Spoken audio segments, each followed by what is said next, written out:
¿Por qué Pedro es considerado, según la tradición católica, como el primer papa de la historia? Si nosotros leemos los libros del Nuevo Testamento, en realidad no hay ninguna referencia, ningún versículo que diga Pedro es el primer papa. De hecho, el concepto de papa no aparece en el Nuevo Testamento. Entonces, ¿de dónde viene toda esa tradición? Para responder a la pregunta, me vino a un lugar muy especial aquí, en el norte del mar de Galilea, en la tierra de Israel, un lugar que se llama la Iglesia del Primado de Pedro. Y aquí en este lugar vamos a responder a esa pregunta: ¿por qué Pedro es considerado el primer papa? Así que iniciamos ya mismo y acompáñenme por aquí.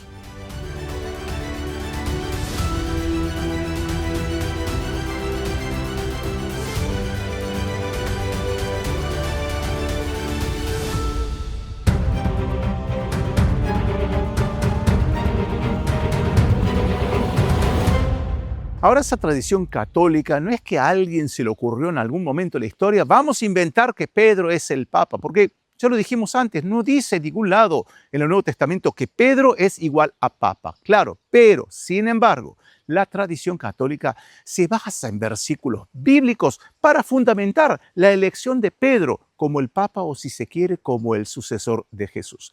Probablemente ustedes ya leyeron Mateo 16, la historia que ocurre en esa dirección, a unos 50 kilómetros hoy en día del lugar donde nos encontramos, en un lugar que se llama Cesarea de Filipo, en donde seguramente recordarán esa escena. Jesús le pregunta a los discípulos: ¿quién dicen que es el Hijo del Hombre? ¿O quién dicen que es el Mesías? Y algunos discípulos responden: Juan el Bautista, otros dicen los profetas, o en fin. Y aparece Pedro, que dice: tú eres el Mesías, el Hijo del Dios viviente. Y Jesús le responde: Pedro, tienes razón. En otras palabras, no lean después la Biblia, Mateo 16, tienes razón. Y es interesante, le dice Jesús a Pedro, que nadie te lo reveló eso, sino fue Dios Padre, ¿no?, que está en los cielos. Y justamente, Pedro, por tú haber respondido esa respuesta, no se llama Pedro, se llama Simón, le dice: ahora tu nombre será Pedro, y sobre esta piedra edificarás mi iglesia. Es decir, que el catolicismo, por lo menos en este caso, se basa en una historia bíblica para decir que Pedro es el heredero, el sucesor del liderazgo de Jesús, y esa es una base bíblica bastante fundamentada por parte de la Iglesia Católica. Pero eso no termina ahí. No solamente la historia que ocurre en esa dirección, en dirección de Cesarea de Filipo, sino también algo que la tradición católica dice que ocurrió aquí mismo y que lo leemos en el libro o en el Evangelio de Juan, capítulo 21. Imagínate ahora la siguiente escena. Mar de Galilea, lo estamos viendo aquí, ¿no?, con esas olas que vienen. 7 discípulos de Jesús están intentando pescar aquí algo. Recuerda, pescadores, los discípulos de Jesús eran pescadores. Recuerda que Jesús dice: quiero ahora pescadores de hombres, no solamente pescadores de peces. Y en esta situación están 7 discípulos pescando en el desayuno, teniendo hambre ya para tener un buen desayuno. El texto de Juan 21 nos dice que era el amanecer y de repente se les aparece una persona y que le pide comida. Y dice: sí, estamos pescando, pero todavía no pescamos, con mucho gusto, sí. Y esa persona dice: ¿por qué no pescan más a la derecha aquí? Y bueno, le dicen sí, y ahí las redes salgan un montón de pescados. Seguramente recordarás esa escena de Juan 21. Esa persona era Jesús resucitado. Pedro lo reconoce, se emociona, ¿no?, porque al principio nadie lo reconocía hasta que Pedro se dio cuenta que era Jesús resucitado. Y ahí, bueno, se puede imaginar la alegría. Todos eran 7 discípulos y juntos van a compartir la mesa del desayuno, ¿no? Inclusive recordarás probablemente la escena que Jesús le pregunta a Pedro: ¿tú me amas? Y Pedro dice: claro, Señor, yo te amo. Entonces Jesús le responde: muy bien, Pedro, entonces apaciguarás mis ovejas. Le pregunta Jesús nuevamente: Pedro, ¿tú me amas? Y Pedro dice: pero claro que te amo, te amo. Una segunda vez le dice: te amo, mi Señor. Jesús le dice: entonces apaciguarás mis ovejas. Y una tercera vez Jesús le pregunta a Pedro: Pedro, ¿tú me amas? Y Pedro responde, ya no entendía nada, porque ella 3 veces le pregunta Jesús si lo amaba. Dice, claro, Señor, que te amo con toda mi alma. Y Jesús le vuelve a decir, entonces tú apaciguarás mis ovejas. Fíjense qué interesante, ¿no? 3 veces Jesús le pregunta a Pedro si lo ama.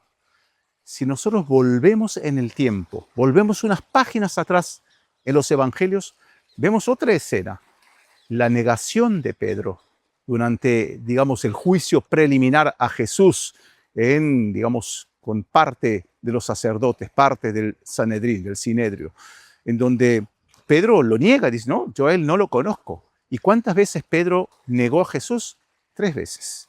Y ahora, después del Cristo resucitado, vemos justamente 3 veces, de alguna forma, que Pedro está diciendo, estoy corrigiendo mi error anterior de la negación y estoy declarando mi amor incondicional hacia ti. No es casualidad esas 3 veces, tiene un mensaje teológico y tiene otros mensajes también. Mensajes que nosotros como seres humanos simples también podemos pensar en cómo podemos corregir nuestros caminos cuando nos equivocamos. Y vemos Pedro, ¿no? Grandes errores hizo Pedro, ¿no? Y al final, cuando Jesús resucita en su tercera vez, Pedro trata de corregir su error. Es decir, tenemos aquí ejemplos de corrección, ejemplos de liderazgo, ejemplos de reflexión en una historia que a simple vista nos parece algo simple. Y todo esto, según la tradición católica, ocurrió aquí. En un ratito les voy a mostrar lo que nos dice la arqueología sobre eso. Pero este es el escenario.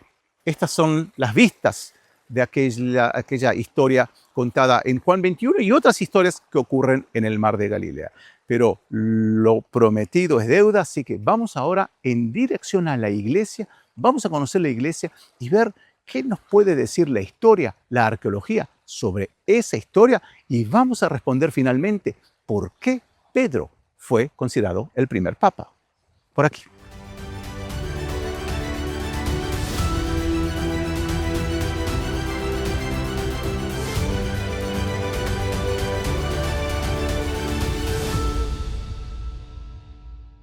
Cada vez que recibo grupos aquí en Israel, los programas de Moriah International Center, mucha gente me pregunta, claro, la curiosidad, ¿esto ocurrió realmente aquí? ¿David mató a Goliat en tal lugar? ¿Jesús caminó por aquí?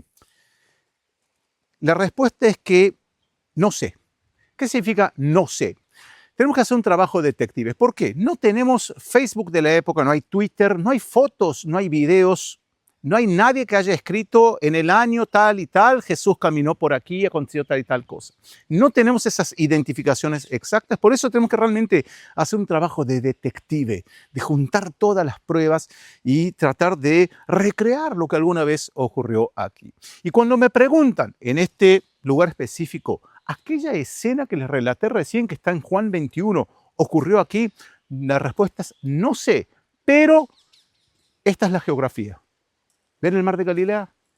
¿Ven la costa del Mar de Galilea? Esta es la geografía. A lo largo de los evangelios tenemos mucha presencia de la Galilea, del Mar de Galilea. Esta es una zona de pescadores. Hasta el día de hoy hay pescadores aquí. Es decir que, fíjense, inclusive es emocionante esto. El contexto geográfico nos aporta mucho. ¿Y qué nos aporta la arqueología? Bien, en el caso de esta historia, en otras historias la arqueología nos contribuye muchísimo. En el caso de esta historia, vamos a ver las pruebas que tenemos y ustedes definirán si eso ocurrió realmente aquí o si fue aquí a 300 metros o a 500 metros. Para mí, personalmente, creo que la respuesta es menos importante. Lo importante es entender el contexto. Pero vamos a ver lo que la arqueología nos dice. Estamos en el ala sur de esta iglesia, podemos decir que es una pequeña capilla, que ya vamos a entrar, ya la vamos a conocer, y vemos estas escaleras. Lo que podemos decir es que, de acuerdo a la arqueología, estas escaleras son del siglo IV.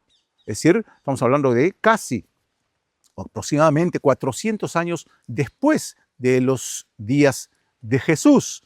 Eso no nos dice, ¿no? Inclusive aquí pueden ver en esta piedra, que está en inglés, que dice que las escaleras de piedra en donde Jesucristo subió están siendo visibles en la parte sur de la iglesia. Este es un testimonio de una peregrina llamada Egeria. Es una peregrina española que llegó aquí en el siglo IV. El hecho que Egeria haya dicho que por aquí caminó Jesucristo, como dice aquí esta piedra, no significa automáticamente que 400 años antes de la época de ella, de la peregrina Egeria, realmente Jesús haya subido. Lo que significa es, y no es menos importante, que ya en el periodo bizantino, es decir, estamos hablando del siglo IV en adelante, este era considerado el lugar de los hechos. Y así fue santificado a lo largo de los siglos hasta que construyeron esta iglesia, que es una iglesia moderna ya del siglo XX, de los años 30. Es decir, que la arqueología o la epigrafía, o si quieren los textos antiguos, nos dan a entender que los primeros cristianos identificaban este como el lugar de los hechos. ¿Fue realmente aquí? Nuevamente, no tenemos pruebas contundentes, pero sí sabemos que este es el contexto de la historia, la geografía, y hay una cierta probabilidad que haya ocurrido realmente aquí. Vamos ahora sí a entrar en la iglesia y ver qué podemos ver ahí de interesante. Por aquí.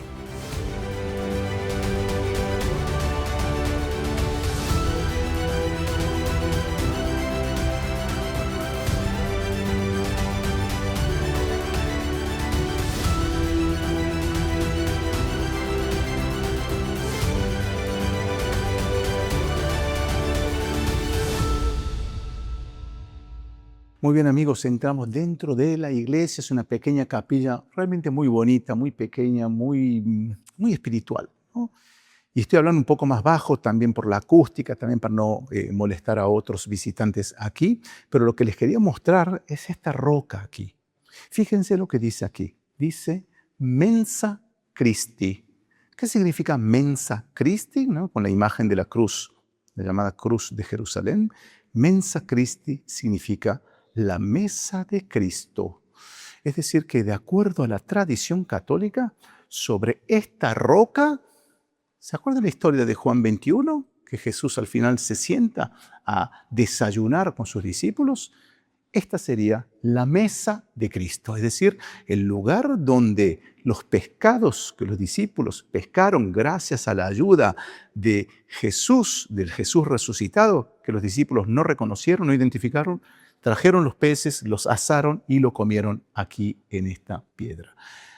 Vamos a la arqueología o a la historia. ¿Este lugar pudo haber sido el lugar? No sabemos. No sabemos. Esta es una roca que no se puede datar porque es una roca madre, entonces no hay suficientemente pruebas para asegurar. Este tipo de roca abunda en esta región, entonces no tenemos pruebas contundentes para confirmar que aquí es el lugar de los hechos. Pero nuevamente, como bien dijimos antes, ya desde el periodo bizantino se empieza a reconocer este lugar como el lugar donde ocurrió aquel desayuno de Jesús en su tercera aparición del Jesús resucitado con sus discípulos. Y ahora la pregunta, ¿desde cuándo Pedro es considerado el primer papa? Eso ocurre ya en el siglo II, siglo III, ¿no? Y basado, sí, en estos versículos que hemos visto antes, dando a entender que Pedro es el primer papa. Pero eso tiene que ver también con que la tradición católica dice que Pedro murió en Roma, fue hacia Roma, es decir, y sobre eso no hay ninguna prueba fuera de la tradición católica inicial, y que fue crucificado, contrario, conocen probablemente esa historia que Pedro fue crucificado al revés, en Roma. Y a partir de ahí, él, siendo el obispo de Roma, se considera que el obispo de Roma es el líder de la Iglesia Católica, el seguidor de Jesús. Así que, amigas, amigos, espero que hayan disfrutado tanto como yo lo he disfrutado de estar aquí. Y si les gustó este video, no se olviden de compartir con sus amigos, familias, el like, me gusta, ¿no? Importantísimo, y por supuesto suscribirse a nuestro canal porque vamos a estar trayendo más y más contenido de la Tierra Santa que tiene que ver con Biblia, con historia, con arqueología, que estoy seguro que te va a gustar mucho. Así que muchas gracias y nos vemos en el próximo video.